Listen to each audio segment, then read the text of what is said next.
Grieve साध साध सब नेक हैं, आप अपनी ठोरे। जो सतलोक ले जाएंगे वो साधु कोई और।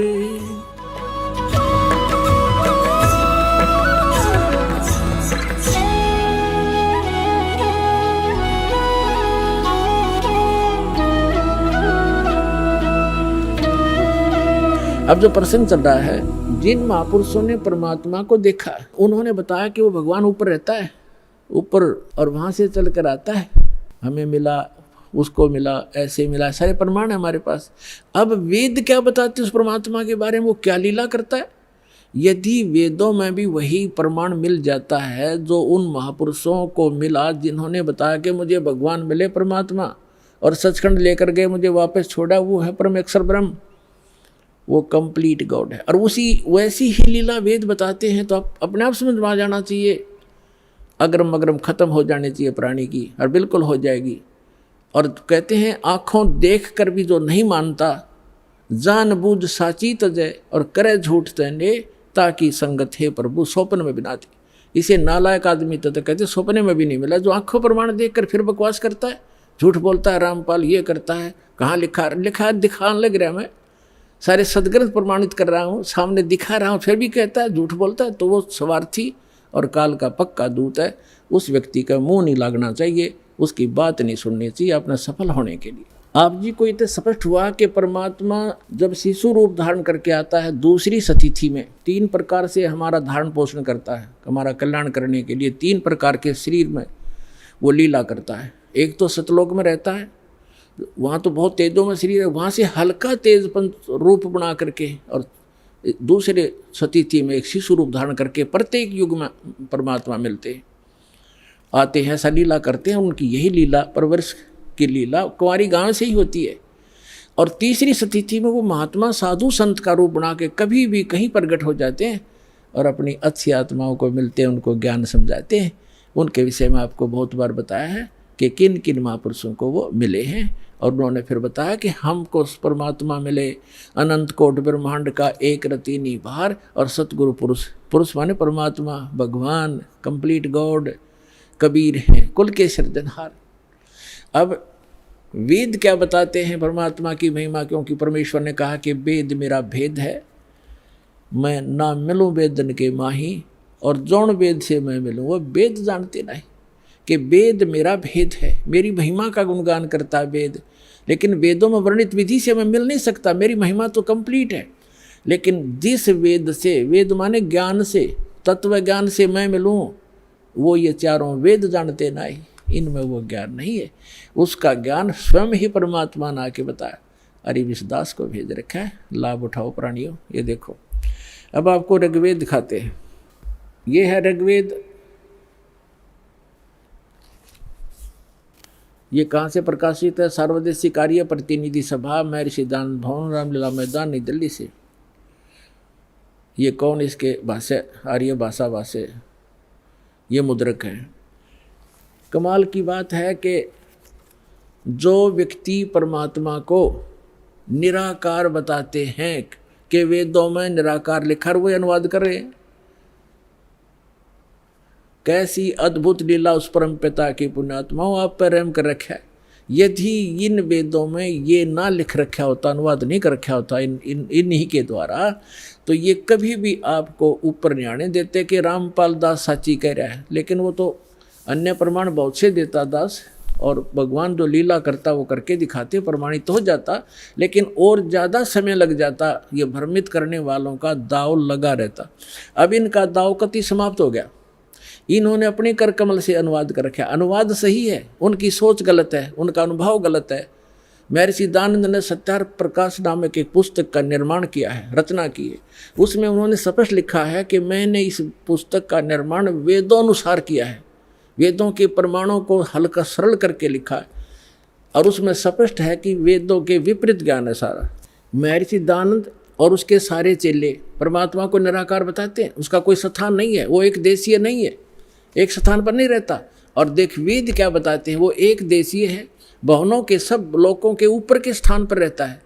और वहाँ विराजमान है, धूलोक के तीसरे पृष्ठ पर रहता है, एक देशीय है। तो ये महर्षि दयानंद कंप्लीटली अज्ञानी आदमी था पूर्ण रूप से, और उसी अज्ञान के आधार से उनके द्वारा भ्रमित आर्य समाज है। दास का उद्देश्य किसी की निंदा करना नहीं, केवल आपको सही दिशा देना उद्देश्य रखता हूँ कि आपके समझ में आया नहीं, ना इन ऋषि महर्षि इन ब्राह्मणों का समझ में आया, इस दास पर दया करी, इसका पूरा मानव समाज लाभ उठाओ, सबका कल्याण होगा। हमने किसी से द्वेष नहीं। ये देखो ऋग्वेद मंडल नंबर 9 सूक्त 86 और मंत्र नंबर 26 पढ़ेंगे।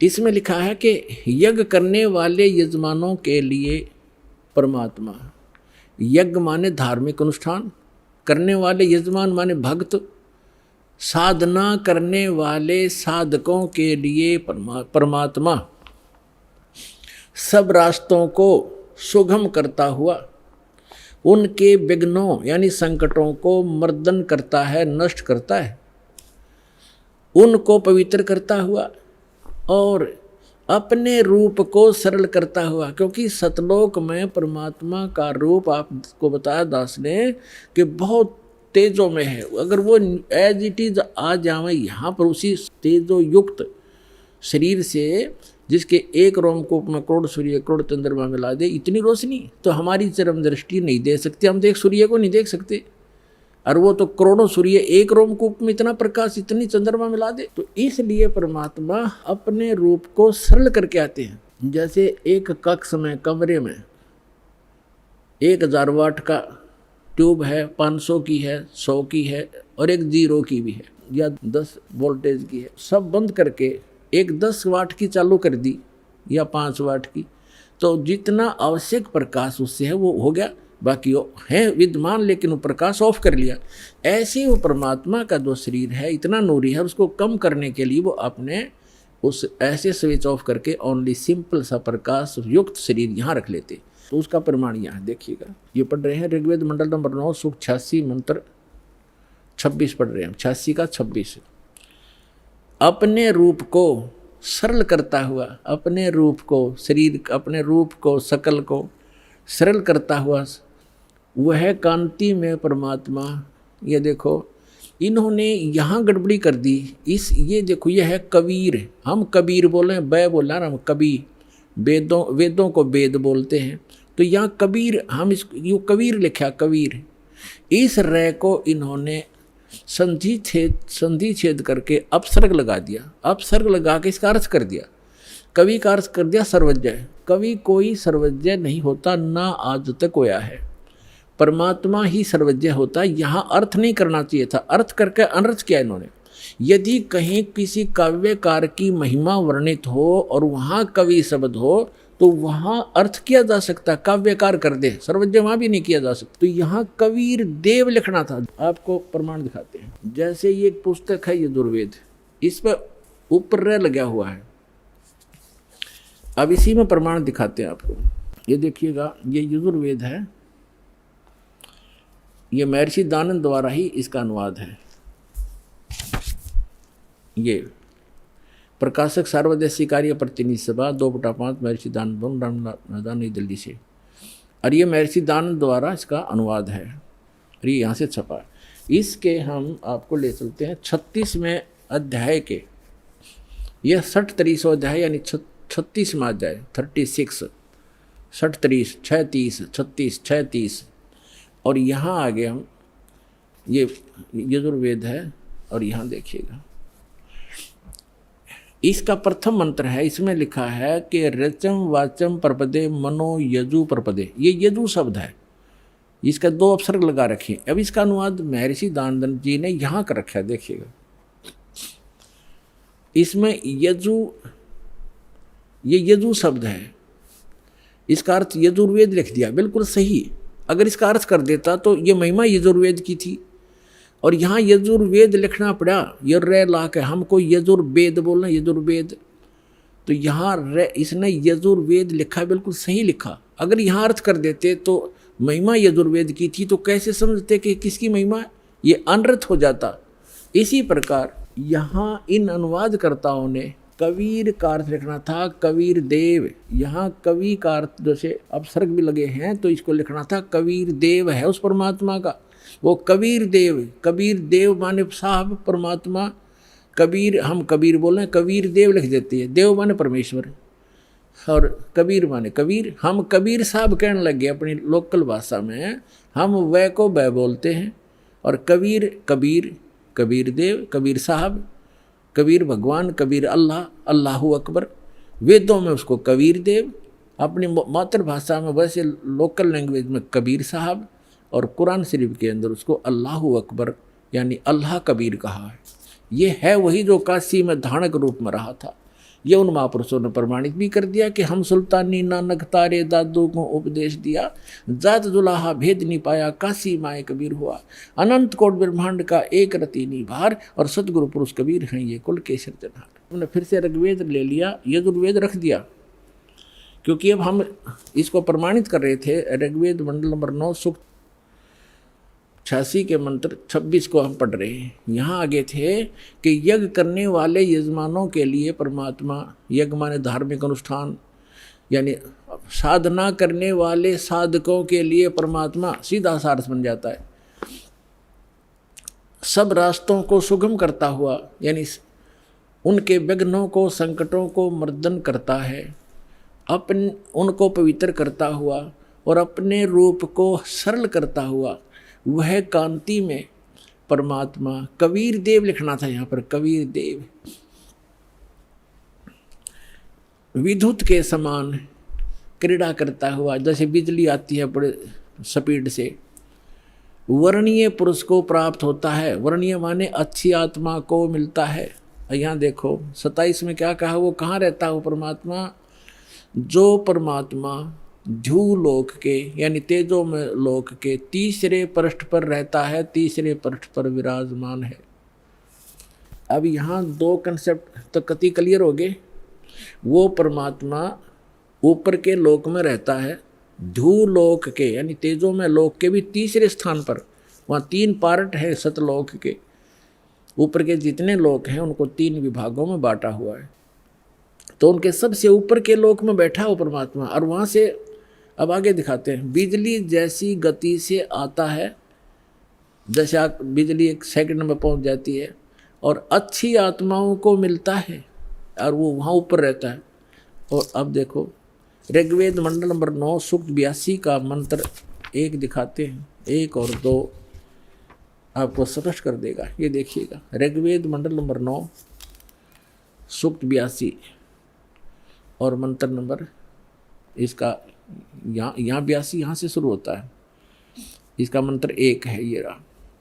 इसमें है कि वो अमर परमात्मा, सोम माने सर्वोत्पादक प्रभु, सबकी उत्पत्ति करने वाला परमात्मा, प्रकाश रूप सद्गुणों की वृष्टि करने वाला, पापों का हरण करने वाला। महर्षि दानंद कहता भगवान पाप नाश नहीं करता, आयुर्वेद कहते हैं पापों का हरण करने वाला, नाश करने वाला है। राजेव, राजा के समान राजेव। ये देखना हम 269 पृष्ठ पर पढ़ रहे हैं, नहीं तो कहेंगे दूसरा पृष्ठ बदल गया होगा। अब 270 पे दिखाते हैं आप, ये 270। राजा के तो उधर पढ़ दिया समान, राजा के समान दर्शनीय है, दसम देखण योगा है, राजा के समान है देखने में। पृथ्वी आदि लोक लोकांतरों के चारों ओर शब्दमान हो रहा है। वह वर्णीय पुरुष को, अच्छे आत्मा, अच्छे भगत को, अच्छे व्यक्ति को, जो दृढ़ भक्त है, जो दृढ़ भक्त है, जो पक्के भक्त है, उनको पवित्र करता हुआ प्राप्त होता है, उनको मिलता है। जिस प्रकार विद्युत आकाशीय बिजली सन्हे वाले स्थानों को आधार बनाकर प्राप्त होता है, जैसे पहले वर्षा के दिनों में हमारे घरों में एक कांसी धातु होती थी, कांसी, उसके थाली बेले गिलास कटोरे हुआ करते थे।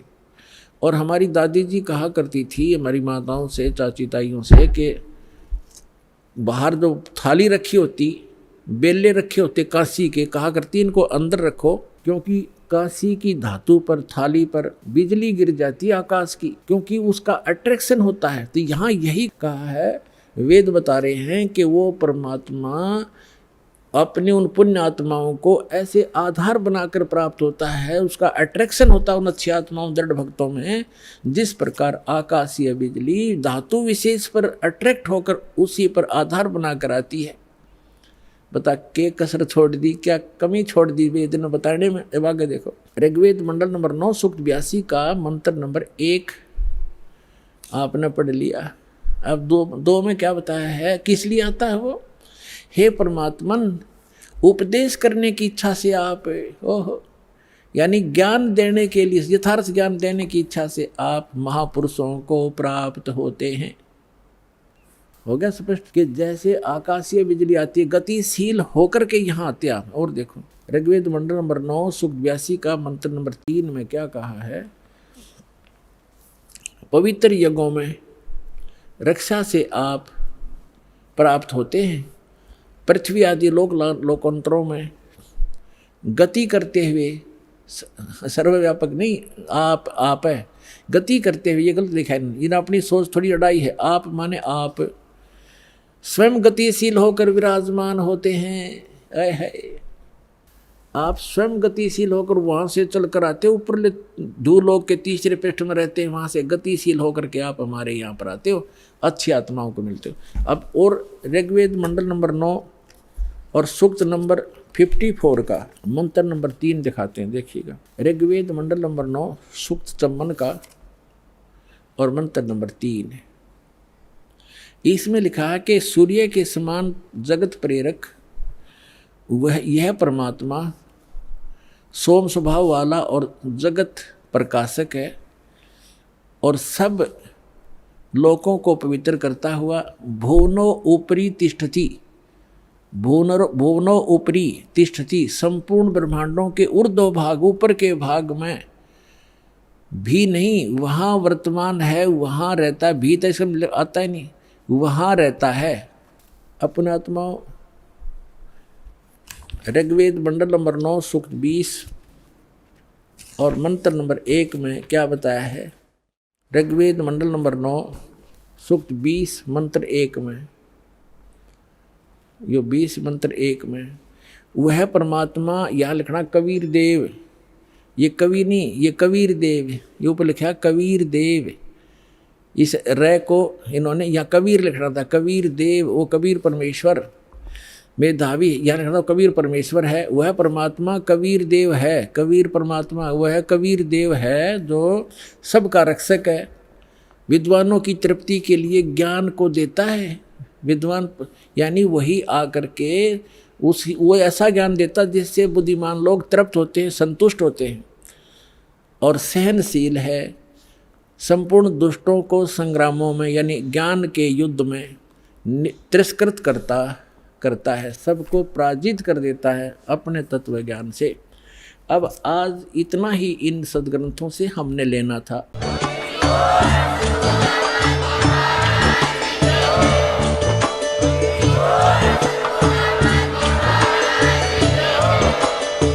सुन रहे थे जगत गुरु तत्वदर्शी संत रामपाल जी महाराज जी के मंगल प्रवचन। अधिक जानकारी के लिए विजिट कीजिए हमारी वेबसाइट www.jagatgururampalji.org। संत रामपाल जी महाराज जी के शुभ आशीर्वाद से पूरे विश्व भर में 500 से भी ज्यादा नाम दीक्षा केंद्र हैं, जिन पर संत रामपाल जी महाराज जी द्वारा ऑनलाइन निशुल्क नाम दीक्षा दी जा रही है। अपने नजदीकी नाम दीक्षा केंद्र का पता करने के लिए संपर्क करें 8222 880541।